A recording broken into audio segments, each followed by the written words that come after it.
Hi, I'm Rob. And I'm Rob. And this is Ask Rob and Rob.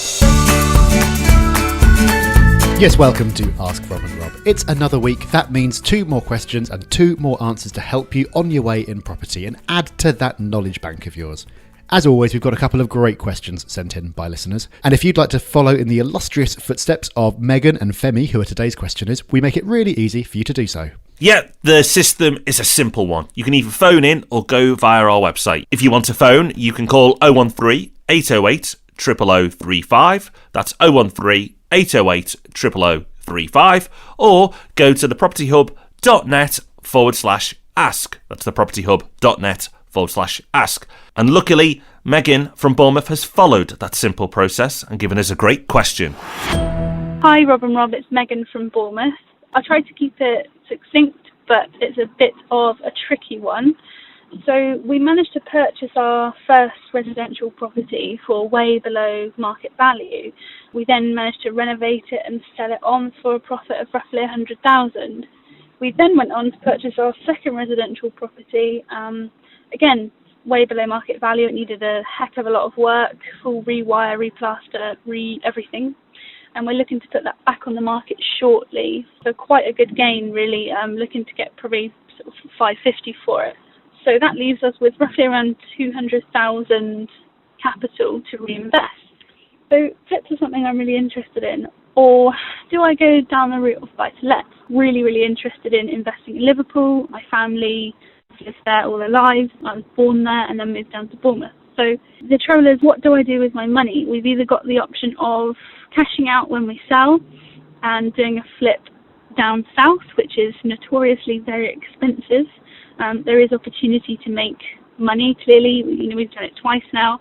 We would need to downsize to free up the capital, and it's something I'm not 100% comfortable in because I've not done it before using things like bridging finance. I've always just used a regular mortgage. Or I can go down the route of just investing in, say, 2 or 3 vanilla buy-to-lets and then just watch the rent come in. My gut feeling tells me that I won't find that exciting enough, but I'm just a bit nervous about doing that. The other option, the third option, would be to carry on, move up the ladder property-wise into a bigger home that needed more work and spend more time on that to release more capital in, say, another 12 months' time. Then I've got the option of potentially doing both a flip and both the buy-to-lets up north. Just stuck and need a bit of advice, really. I'm not sure what the best route to go down is. I know you're not really, you can't really advise and it's my personal choice, but just kind of want your opinions, really. Right, thank you. Sorry for the really long message. Bye. Megan, first of all, well done. That is a heck of a track record. A profit of 100k on a flip is absolutely phenomenal.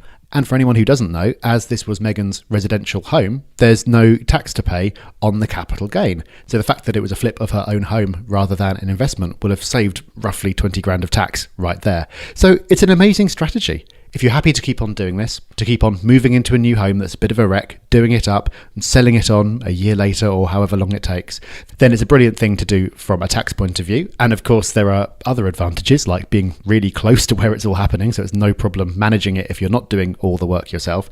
And because it is your home, you'll have a really good idea of how to present it to the end buyer as a home when you come to sell.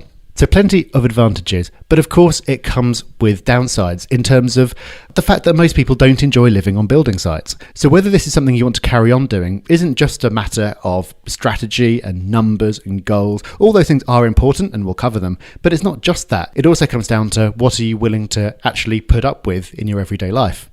And part of that as well is where you're willing and able to live. So if you don't have the capital to be doing a flip on the size of property that you would want to be living in, or the location of property you'd want to be living in, then that's another compromise that you'll have to make.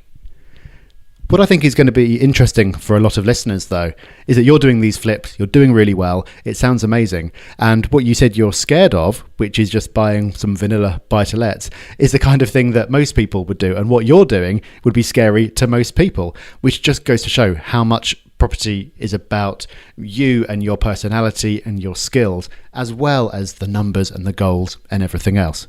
So those are some of the factors to be thinking about. But Rob, to actually work round to an answer here, we do need to go a little bit big picture and talk about those goals. Yeah, we can't tell you exactly what you should do because we don't have enough information, but we can give you the process you need to go on to be able to come up with a decision yourself. The thing is, Megan, that so many people get into this position where they start to focus on strategies and they go, which one should I do? But so many people forget to think about what is the whole purpose behind this? What is motivating me to do this? And that will then help you rule in and out different types of strategies. So if you want to retire in 5 years' time, you may need to go on a very aggressive flipping strategy and build up a wonderful cash pot that you can invest then in properties that yield well. That'll get you out of employment forever. Or if you love what you do and you want just that security of retirement, then flips is probably not the most efficient way to get you there, because holding long-term assets that give you a regular income and are hands-off is probably a better approach. So it's going to come down to your goals and then to your lifestyle. Now, clearly, you have the ability and the patience to do flips, but not everybody has the time, resources, knowledge to do flips. So they'll go for the easier option, which is buying and holding. So once you understand your goals and you get very clear what they are in terms of putting a number on it, both financially and in timescales, and then coming back to the present and assessing what is and isn't acceptable to you or what is and isn't possible, will then go a long way to helping you make those decisions. So, Megan, it's a balancing act. It's going to depend on your goals. It's going to depend on your preferences and what it is that you actually want as well. I would say, though, that it does potentially sound like you've got the ability to do both. If you can, just do one more flip and that would get you into a position where you've got a cash pot that will allow you to keep on doing what you're doing with the flips and acquire buy-to-lets. Then you're in a position where every flip you do, you just put the same capital back into the next flip and take the profit and build up the buy-to-let portfolio. That way, you're keeping your cash pot consistent and you can keep doing what you're good at, but you've also got this long-term income stream building up on the side. So if you are able to get into that position, it's a very good place to be. So that's our first question this week, duly answered. Let's have a listen to our second one. This one is from Femi. Hi, my name is Femi. Thanks for your podcast. It's been very, very useful. My question is around investments for people who are probably over 40. What advice can you give for people who want to get onto the property ladder and are over 40? Thanks, bye. Thanks, Femi. Short but sweet. You're screwed. You're too old. Next question. No, only joking. Femi, you're very young and you've got lots of time, particularly with property. At 40, what we see as traditional retirement age today at 65 gives you a 25-year run at this. So are you limited with your options at 40? Absolutely not.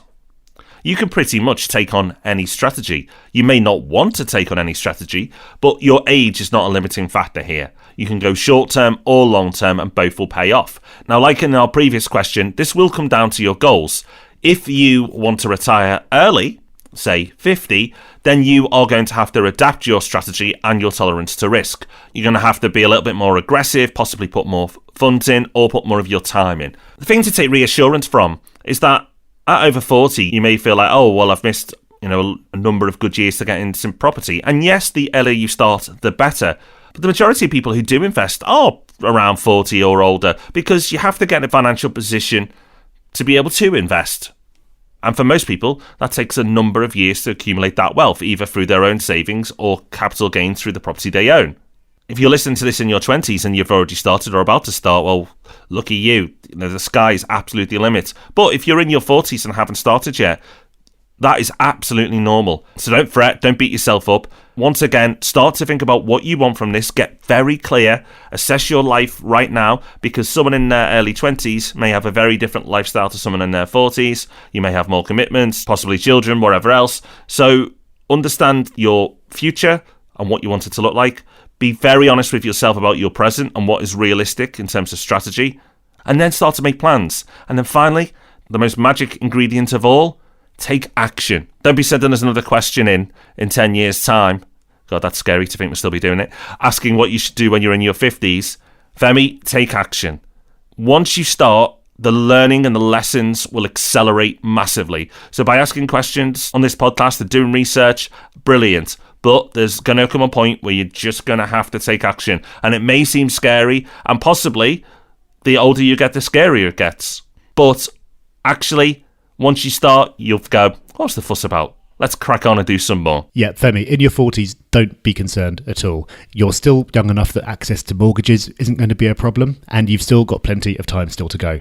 But if you're feeling like you've left it too late and you're regretting not getting started sooner, don't worry, that is completely normal. In fact, in the 35th episode of this podcast, which is now over 5 years ago, we recorded an episode called The Biggest Regrets in Property Investment. And the number one regret that almost everyone shared was wishing they started younger. But like Rob said, take action. I don't mean to end on a depressing note, but nobody listening is going to be getting any younger than you are today. So even if you wish you'd started 10 years ago, the second best time to start is right now. Well, while you're starting, it's time for us to finish. That is us done for Ask Rob and Rob this week, but we're going to be back with a very exciting episode of the Property Podcast this Thursday. So make sure you tune in for that. We'll see you then.